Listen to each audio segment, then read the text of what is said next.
El Espíritu del Señor está sobre mí, porque mi ungido Jehová me ha enviado a predicar buenas nuevas, a vendar a lo quebrantado de corazón, a publicar a libertad a los cautivos y a los presos apertura de la cárcel. Como estuve con Moisés, estaré contigo. No te desampararé ni te dejaré.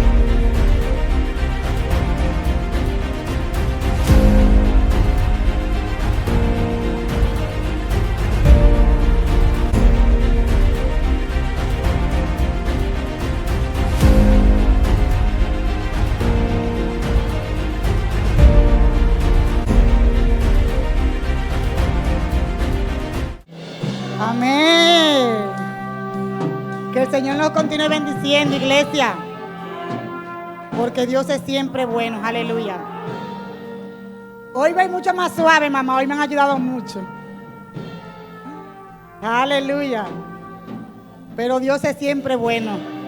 No siente su adoración, no siente su alabanza. Aleluya. Porque Dios es siempre bueno. Aleluya. En todo momento. Gracias, mamá. En todo momento Dios es bueno. Y bueno en gran manera. Aleluya. Bendito es el Señor. Gloria al Rey.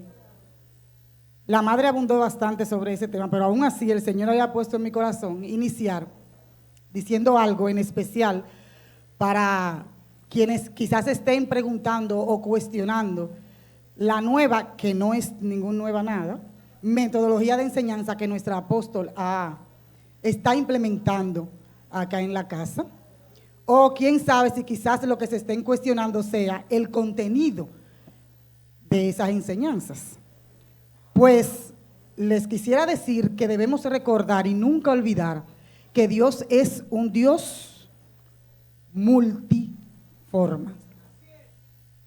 Dios es un Dios multiforme, es decir, que tiene muchas formas. Y quien no lo recibe en todas sus formas es quien al final se limita a sí mismo de ser bendecido por Él. Amén. Cuando decidimos creer en Dios, entendemos que Él es único, pero también que Él tiene muchas formas de amar, de mostrarse y de enseñar. Así es que oramos para que todos entendamos que así como Dios no tiene límites para hacer y para darnos todo cuanto necesitamos, tampoco lo tiene para mostrarse y para enseñar y también para corregir. Amén. Nosotros somos los que tenemos límites, nosotros somos los que somos finitos, por tanto, a nosotros es a quien nos corresponde abrirnos para recibir todo lo que el Señor nos quiere enseñar. Amén. Entonces, ya así entrando un poco más en materia, recordemos que estamos tratando con el tema ¿por qué los cristianos que no diezman empobrecen y cómo prosperan los cristianos que sí diezman? Amén.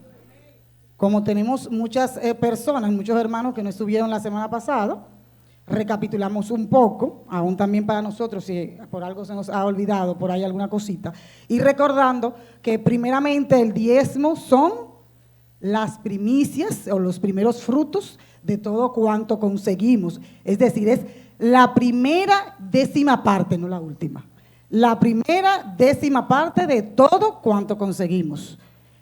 Y todo quiere decir que no es solamente de mi trabajo, donde tengo un salario fijo todos los meses, sino absolutamente todo. Por ejemplo, si yo, aparte de mi trabajo que tengo y que mensualmente cobro un salario, tengo ingresos por, en mi caso particular, una edificación que el Señor me permitió tener en alquiler, de eso también debo diezmar fielmente. Amén. Debemos diezmar absolutamente de todo. Segundo, recordemos que el diezmo es un dinero que pertenece a Dios, que no es que yo voy a sacar de lo mío para darle al Señor, es que yo voy a sacar la primera décima parte de lo que el Señor me dio a mí para devolverle a Él como honra y agradecimiento por el 100% que Él me dio. Amén, estamos claros ahí, ¿verdad? Y también que es un dinero sagrado, por tanto, quien haga un mal uso de ese dinero Y quien no diezme está, ¿cómo que dicen aquí en Dominicana? Robando. Amén. Robando y atrayendo maldición para su vida y para la vida de los suyos. Amén. Y que todo esto lo basamos obviamente en la palabra. Leímos el Levítico 27:30, donde claramente dice que toda la primicia de la tierra, así de la simiente de la tierra, como los frutos de los árboles, son cosas dedicadas ¿a quién? A Jehová. O sea, que no lo estamos diciendo meramente como cosa nuestra, sino que nos hemos basado todo el tiempo en las Escrituras. Amén. Amén. Creo que ahí quedamos recapitulados, más o menos, ¿verdad? Para iniciar, más bien para arrancar. La semana pasada también les decía que hay personas que no diezman con la excusa de que el diezmo fue una ley establecida únicamente para el Antiguo Testamento y que ya no se aplica para nosotros en este tiempo. Sin embargo, hablábamos, les decía, no sé si recordarán, que no podemos pretender querer del Antiguo Testamento solamente las bendiciones y solamente las cosas que nos convienen, sino que debemos ser cristianos íntegros y completos. Debemos amar la Biblia incompleta, completica. Lo que nos parezca y lo que no. Lo que quizás entendemos que no nos conviene también. O sea, no solamente las bendiciones.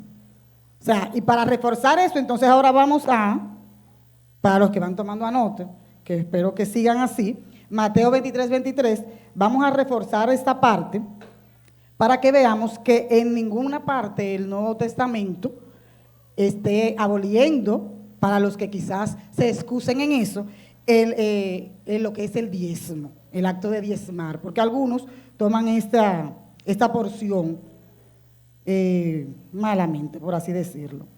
Mateo 23:23 dice: hay de ustedes, escribas y fariseos hipócritas, porque pagan el diezmo de la menta, del eneldo y del comino, y han descuidado los preceptos de más peso de la ley, la justicia, la misericordia y la fidelidad. Y estas son las cosas que debían haber hecho sin descuidar aquellas. Resaltamos, sin descuidar aquellas. Amén. Muchas personas, como dije antes de leer, toman esta porción de la palabra para dar por entendido que Jesús eliminó el diezmo. Sin embargo, aclaramos que aquí el Señor no está reprendiendo a los de su época por haber diezmado o por dar el diezmo, no. Todo lo contrario, Él está reprendiéndoles por no cumplir con las demás normativas de la ley, que eran incluso más importantes quizás que el mismo acto de diezmar. Él les estaba diciendo ahí que de nada le valía diezmar si se olvidaban que debían ser justos, misericordiosos y fieles. Pero Él no les está diciendo sean solo justos, misericordiosos y fieles. No, Él no está diciendo eso. Él está diciendo deben ser justos, misericordiosos y fieles sin dejar de diezmar, sin descuidar el diezmo. Amén. O sea, Él ahí está ratificando nuestro compromiso con el diezmo, con lo que le corresponde al Señor. Amén. Bendito sea el Señor. Eso es lo mismo. Acá yo puse como ejemplo una porción de la palabra que todos conocemos porque se lee mucho, se dice mucho cuando se va a ofrendar, que la Biblia nos enseña que dice que si en algún momento vas al altar, caminas al altar con tu ofrenda, pero tienes alguna situación con algún hermano, ¿qué debemos hacer? Dejar nuestra ofrenda a un lado, ir donde nuestro hermano, perdonar o pedir perdón y entonces luego venir al altar con la ofrenda al Señor. ¿Por qué? Porque entonces las bendiciones que estamos supuestos a recibir, aun cuando traigamos la ofrenda o el diezmo, serán interrumpidas, es decir, que no llegarán. Lo cual quiere decir que estamos hablando del diezmo, del compromiso ineludible del diezmo, pero no es solo diezmar, sino la condición de nuestro corazón al momento de hacerlo. Amén. La condición de nuestro corazón al momento de hacerlo. Puede ser que quizá la situación no sea con un hermano en particular, sino que usted no esté entregando ese diezmo de corazón. El diezmo es un compromiso. El diezmo es una obligación para los que entendemos la importancia de servir al Señor y a su casa y a su obra.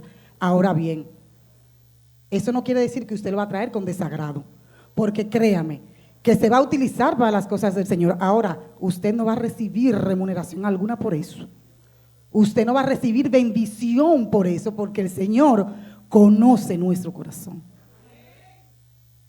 El Señor conoce el corazón del que ofrenda. Por eso dice que Él ama al dador alegre. Amén. Ahora bien, otra cosa importante a resaltar es que tampoco es que el Señor estableció el diezmo como un prerequisito para la salvación. Aquí no estamos hablando de eso. O sea, el Señor como que me llevó un poquito también. El escritor menciona todas estas cosas, pero como que un poquito más el énfasis para que tampoco nos confundamos, porque a veces quieren tergiversar las cosas que el Señor ha puesto en su ungido para la casa, y ahí es donde viene el levantamiento y todo lo que ella habló, porque siempre está la cizaña ligada con el trigo, de eso estamos más que claros, ¿verdad? Pero es bueno que los que nos consideramos trigo y que seguimos aquí, entendamos para también saber defender. El Señor no estableció el diezmo como un prerequisito para su salvación, claro que no. Él no está diciendo que para usted ser salvo tenga que diezmar, o que si usted no lo hace va a perder su salvación. No, jamás, porque eso sería apostasía, y nosotros jamás negaremos la fe de que por Jesucristo es que somos salvos. Amén.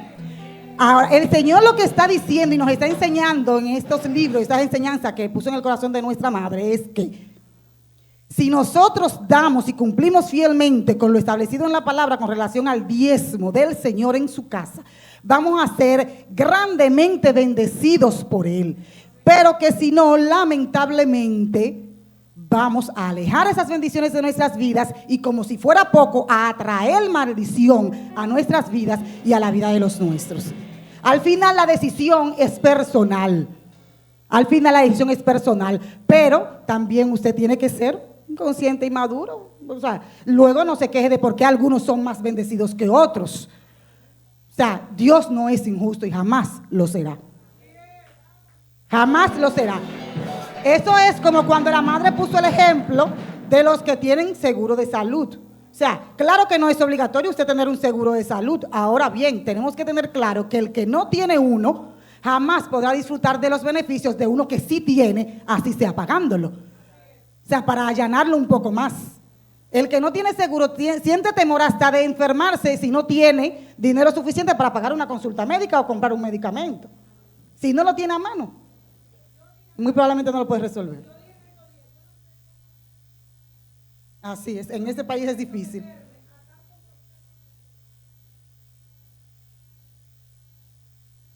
Y de haberlo tenido y de no tenerlo, mamá. O sea, es simple. A usted no lo obligan, usted lo tiene si quiere o si se dispone a eso. Ahora, no podrá jamás exigir los beneficios de que sí tiene uno, así sea pagándolo.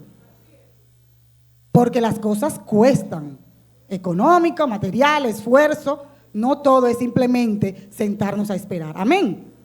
Así es que de eso es que estamos hablando, de que el que no diezma lamentablemente empobrece, y empobrecerá cada día más, aunque no lo vea en el momento, mientras que los que diezman van a prosperar cada día más y más. Amén. Ahora bien, el escritor tiene una parte que dice acá que por o para qué Dios estableció el diezmo. Él habla sobre los misteriosos propósitos del diezmo. Y dice, cito: el diezmo es una misteriosa ofrenda multipropósito que se entrega a la casa del Señor. Cada vez que damos nuestro diezmo, estamos contribuyendo con uno de estos propósitos misteriosos. Cuando contribuimos con cada uno de estos propósitos, Dios destraba un tipo diferente de bendición, que quizás no es que con esa intención hagamos el acto de diezmar, sin embargo, de manera indirecta, destrabamos bendiciones. Es lo que estamos enseñando y tratando de aprender. Se abren bendiciones, se abren las puertas de los cielos. La semana pasada que dijimos, cuando no se diezma, se cierran las puertas de los cielos. Cielos cerrados, tierras estériles. No hay producción, no solamente buenas finanzas, sino que también hay pobreza espiritual. Cuando se diezma es lo contrario. se abren todas las puertas, aun las que usted ni siquiera ha tocado. Las que ni siquiera ha tocado, aleluya. Eso es así, las que ni siquiera ha tocado. Amén.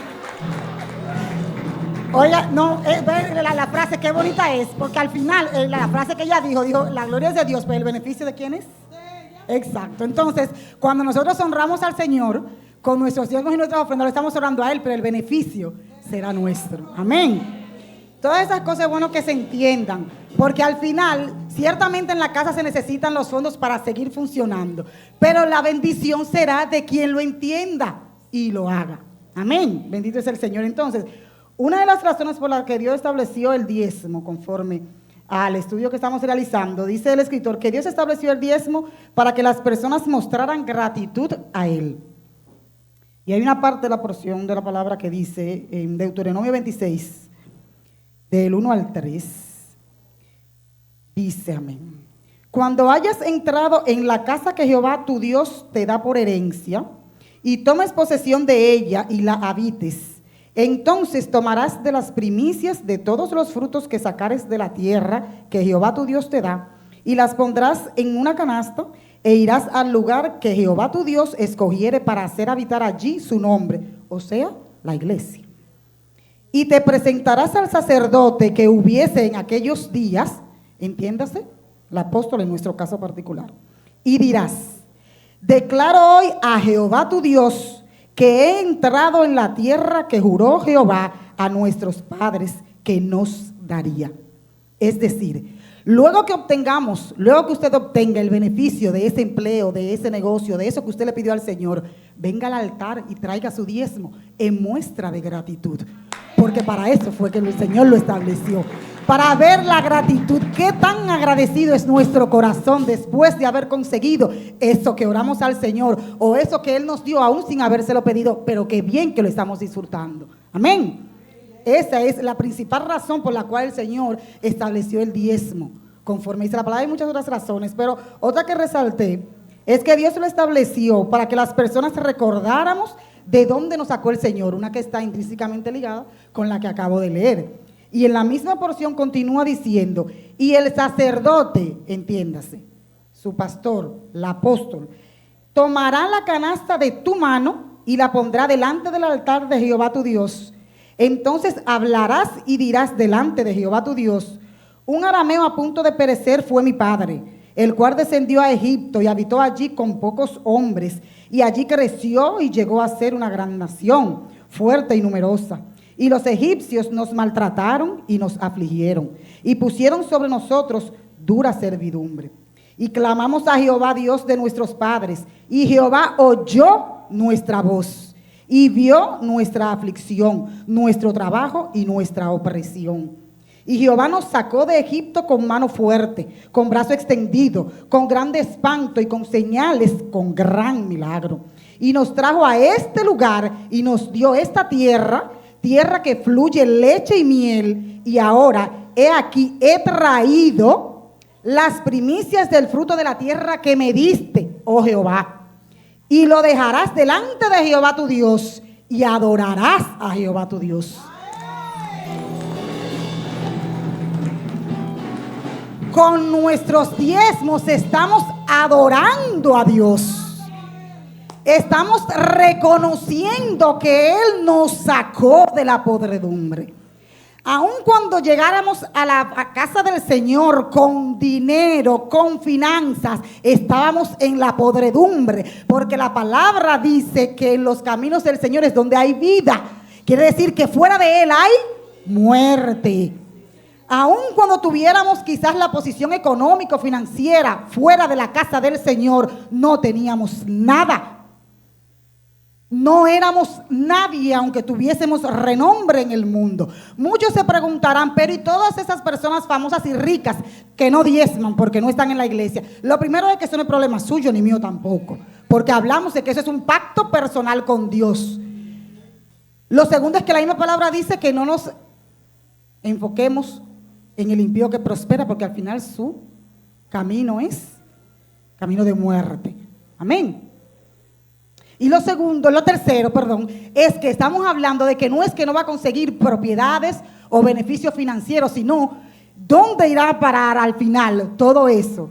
Que podamos creer que en el momento son bendiciones, que en el momento estamos muy llenos de, o esa persona está muy llena de, pero usted no conoce su corazón y le aseguro que muy rara vez o muy difícilmente sea un corazón en paz. Sea un corazón en paz, aunque esté bollando en papeletas.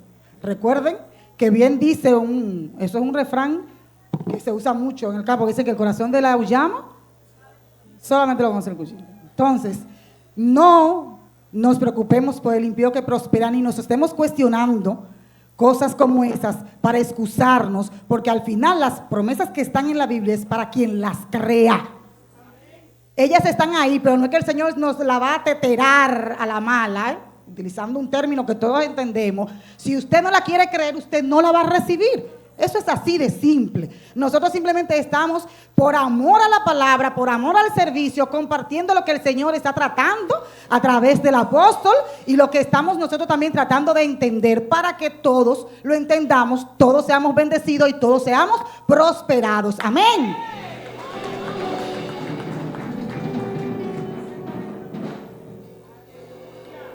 Vamos entonces continuando con el libro, con algunos ejemplos de entre los hombres más prósperos de la Biblia, que eran fieles diezmadores. O sea, ellos fueron los pioneros del diezmo, pero fueron prósperos porque fueron fieles a Dios.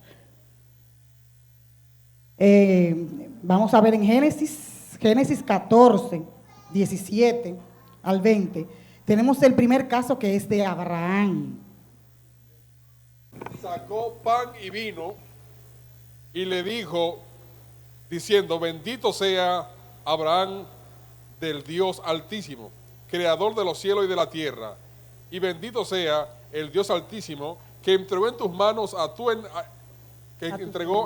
tus enemigos en tu mano, y le dio a Abraham los diezmos de todo. Amén. O sea, Abraham, el gran patriarca, entregó lo mejor del botín que le había entregado el Señor después de una victoria casi imposible contra todos esos reyes. El gran patriarca, el riquísimo Abraham, entregó lo mejor del botín. ¿A quién? A Melquisedec, que era el sacerdote. Aquí Abraham primeramente muestra que la práctica de diezmar está mucho antes de haber sido establecida en las reglas que le entregó el Señor a Moisés. O sea, que eso, como dicen en Dominicana, más viejo que dormía acotado. Pero también, sí, así más o menos una forma, ¿verdad? Pero también Abraham demostró que los diezmos deben ser entregados en la casa del Señor al sacerdote. Deben ser colocados en las manos del administrador de la iglesia. O sea que nosotros no podemos determinar qué se hace con los diezmos, aunque lo entreguemos nosotros. Eso no nos corresponde. La palabra dice aquí que los diezmos deben ser entregados en el altar para que el sacerdote administre, porque por algo hay un administrador en la casa, que es quien conoce realmente las necesidades de la casa y sus prioridades. Aunque nosotros estemos viendo algunas necesidades, cuando viene a ver, entorpecemos creyendo sin saber que hay una prioridad mayor. Entonces, los diezmos, como dice acá que hizo Abraham, deben ser entregados en el altar al sacerdote de la iglesia. Amén. Hoy sí hay pocos. Amén. Otra cosa importante que Abraham acá también enseña es que el diezmo puede ser perfectamente practicado por todo tipo de personas, incluyendo las personas muy ricas, porque Génesis 13:2 dice: y Abraham era riquísimo en ganado, en plata y en oro. Sin embargo, dice la palabra que quien bendijo, la palabra que leyó el pastor Ángel ahora en Génesis, dice que quien bendijo a Abraham fue Melquisedec, no fue al revés. O sea, yo podré ser la muy prosperada, yo podré ser la muy Abraham, la muy rica, la muy del Señor, porque no estamos desmeritando jamás a Abraham. Lo que estamos es que conforme la palabra dice que el sacerdote es mayor que los ricos. Que el sacerdote es superior a los ricos. Y por tanto los ricos deben poner bajo la administración del sacerdote el diezmo del Señor. Amén. El siguiente ejemplo es Moisés. Recuerden, estos son ejemplos de los pioneros hombres de la Biblia que fueron prósperos porque fueron fieles diezmadores al Señor y nos dejaron a nosotros la enseñanza de la que hoy estamos siendo partícipes. Números 18, del 25 al 29. Números 18, del 25 al 29.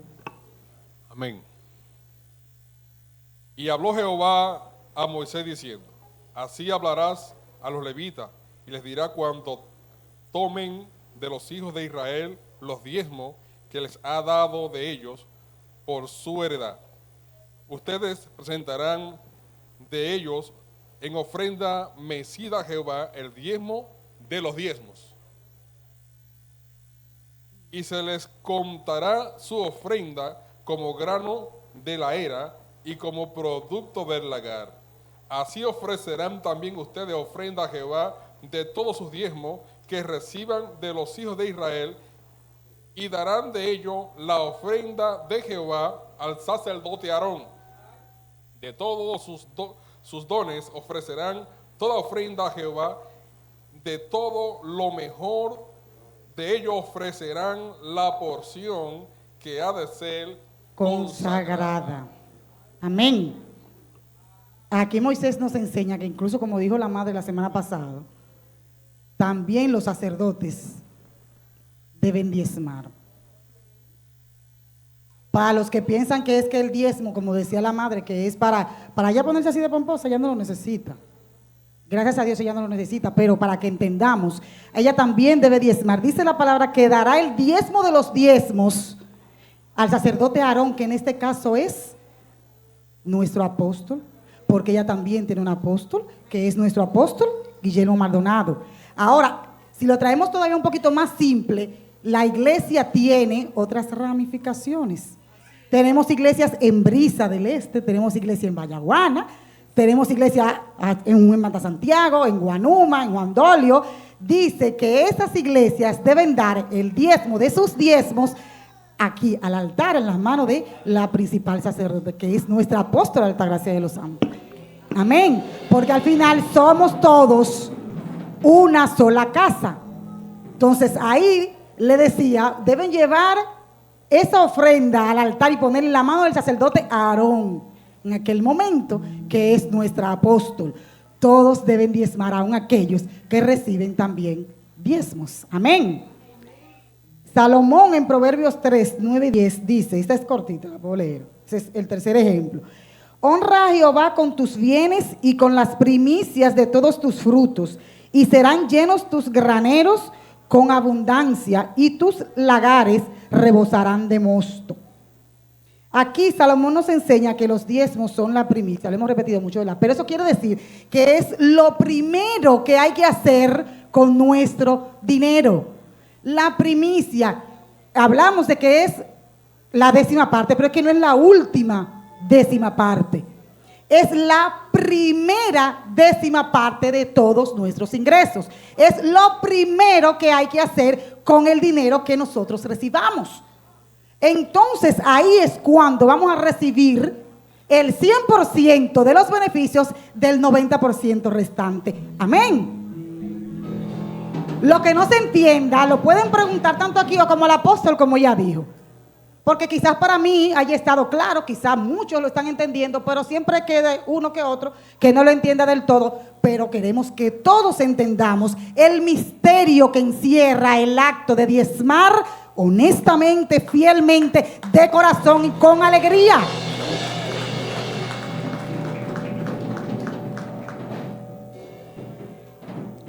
Rebosará. Que nos ayude, que nos ayude. Yo le decía, pujen. El último ejemplo es Jacob. En Génesis 28, 20, 22. Génesis 28, 20 al 22. E hizo Jacob voto diciendo, si fuera Dios conmigo y me guardara, y me diere pan para comer y vestido para vestir, y si volviera en paz a la casa de mi padre Jehová, será mi Dios. Y esta piedra que he puesto por señal será casa de Dios, y de todo lo que me diere, el diezmo apartaré para ti. Amén. De todo lo que me dieres, el diezmo apartaré para ti. Aquí Jacob nos enseña que el diezmo es, como les decía ahorita, es una manera de hacer pacto personal con Dios. Aquí Jacob oró a Dios por protección, por paz y por alimento. Si me dieres, si fueres conmigo, aquí él oró. ¿Cuántas veces, Señor, si tú me dieras ese trabajo? Señor, si tú me consiguieras ese aumento. Padre Celestial, si se me diera ese proyecto, yo hago pacto contigo. Miren, yo misma he olvidado pactos que he hecho con el Señor. No una, sino muchas veces. Porque aquí todos estamos en la misma condición de humanos. El único que no miente, que no falla es Dios. El único que no olvida sus promesas es el Señor. Pero nosotros somos muy prestos a olvidar el pacto, los pactos, los compromisos que hacemos con Dios. ¿Cuánto le rogamos al Señor? Todo el que ha pasado por un momento de desempleo, de mínima necesidad, hasta de salud suyo o de algún pariente. ¿Cómo le implora al Señor? Váyase a ese momento. ¿Cuánto le implora usted al Señor? ¿Y cuántas cosas le prometemos a Dios hasta que conseguimos lo que le pedimos al Señor? Oye, pero qué rápidos y prestos somos para olvidar cómo gemíamos ante Dios para que nos supliera, para que nos bendijera, para que consiguiéramos eso, y cuando lo conseguimos, la bonanza nos hace olvidar el compromiso. Pero es que ni por la cabeza se nos pasa. A mí hubo una ocasión en la que yo, oh Padre Celestial, yo caí casi muerta cuando tiempo después el Señor me recordó el pacto que yo hice y que no cumplí. Albania, Amén. dame un segundito y lo que estás escuchando. Yo estoy muerta de la risa y Jonathan me está haciendo señas. Yo le dije a Jonathan ayer, mira, te quiero que dé tu diezmo. Ay, Porque Jonathan es el chofer mío y va para el Congreso a ganar un buen sueldo. ¡Élala! Y yo le decía a él, tú has pedido mucho por un buen empleo, pues ya Dios te lo va a dar. Yo te voy a estar chequeando y voy a ver, porque yo no voy a andar con nadie que ande en maldición. Pero claro. ¿Por qué? Porque he morado por esto, para que Dios te posicione. Cuando Dios te posicione, mírale, me está haciendo señas. Lo primero que tú tienes que hacer, Adelfa, y me lo va a decir, es sacar tu diezmo. Porque él, gracias a Dios, va a tener un buen sueldo para la gloria del Señor. Gloria a Dios, Jonathan. Gloria a Dios. Agradezca al Señor. Ve que Él no está solamente hablando con el que ya en algún momento faltó a una promesa que le hizo al Señor después de haber recibido algo, sino con los que van a recibir la promesa cumplida. Para que recordemos, porque como leí anteriormente, uno de los propósitos por los que el Señor estableció el diezmo es para ver y probar la gratitud de nuestro corazón para con Dios, y por tanto eso se va a transportar a la casa del Señor, a la obra del Señor. Vamos a dejar de ser estériles porque vamos a producir para la casa y la casa podrá marchar. Podremos colaborar con nuestras demás iglesias, podremos colaborar con los hermanos que quizás tengan menos favor económico, porque también el mismo ejemplo de nuestra hermana Sila, mamá no me dio permiso para decirlo, pero si es para edificación, todo debe ser compartido, nos han enseñado aquí en la casa, y para que también aumente su fe. Cuando sucedió lo de nuestra hermana Sila la semana pasada, se fue la hermana Delfa con ella, se fue Jocelyn con ella, pero mamá no los mandó simplemente, vayan y me dicen, vayan y me traigan la noticia. Mamá tiene que mandarla a ella con dinero en la mano, porque era una situación de salud donde nadie sabía todavía cuál iba a ser la resolución de lo que le había pasado a nuestra amada hermana Sila. ¿Y de dónde tenía mamá que sacar ese dinero? Usted puede tener por seguro que ella lo iba a sacar de su bolsillo, por supuesto que sí, como lo ha hecho innúmera cantidad de veces. Pero ¿qué corresponde? Que la iglesia, que la casa del Señor pueda cubrir ese tipo de necesidades. Porque sucedió con una hija del Señor en la casa del Señor. Son detallitos que yo incluso a veces digo, ni siquiera debería ser necesario porque es simplemente sentido común. Eso es algo lógico. Pero muchas personas lamentablemente no lo entienden, no lo perciben, lo ignoran, como decíamos la semana pasada. Entonces, para que no tengamos como excusa ninguna ignorancia, ningún desconocimiento, abra su mente, aprenda lo que el Espíritu está hablando a la iglesia y coja su porción. Arrebate, como dice la madre que le encanta, que dice, el reino de Dios sufre violencia y solamente los violentos lo arrebatarán. Entonces, arrebate su porción. Quizás usted está diezmando y dice, pero es que yo diezmo, ¿por qué me repiten tanto eso? Para que recuerdes los beneficios de diezmar, para que no se le ocurra pensar en algún momento que para qué tanto diezmar, que en qué utilizan los diezmos, que porque yo no sé en qué lo usa, porque usted no es el sacerdote de la casa a quien el Señor estableció para ser el administrador de esos diezmos. Para que usted no se deje llevar, como dijimos la semana pasada, de otras voces, cuando desechó a Saúl porque no obedeció la palabra que Dios le había dado. Dice, tuve miedo y escuché la voz del pueblo y no hice como me dijiste, oh Jehová, conforme a su palabra. Por eso estamos nuevamente hablando de cosas que ya todos deberíamos conocer y saber, pero que, como dice la madre, es necesario volver al principio para que nadie peque por ignorancia. Amén. Ya finalmente, este yo lo hice mucho más reducido. Ya finalmente aquí yo tomé de parte del escritor un ejemplo de lo que los fariseos nos enseñaron sobre el diezmo. Aún los fariseos nos enseñaron algo importante sobre el diezmo. En Lucas 18 dice, 9. A unos que confiaban en sí mismos como justos y menospreciaban a los otros, dijo también esta parábola. 2 hombres subieron al altar, al templo a orar. Uno era fariseo y el otro publicano. El fariseo, puesto en pie, oraba consigo mismo de esta manera. Oraba consigo mismo. Anoten esa parte. Consigo mismo. No dice que oraba con Dios. Oraba consigo mismo de esta manera.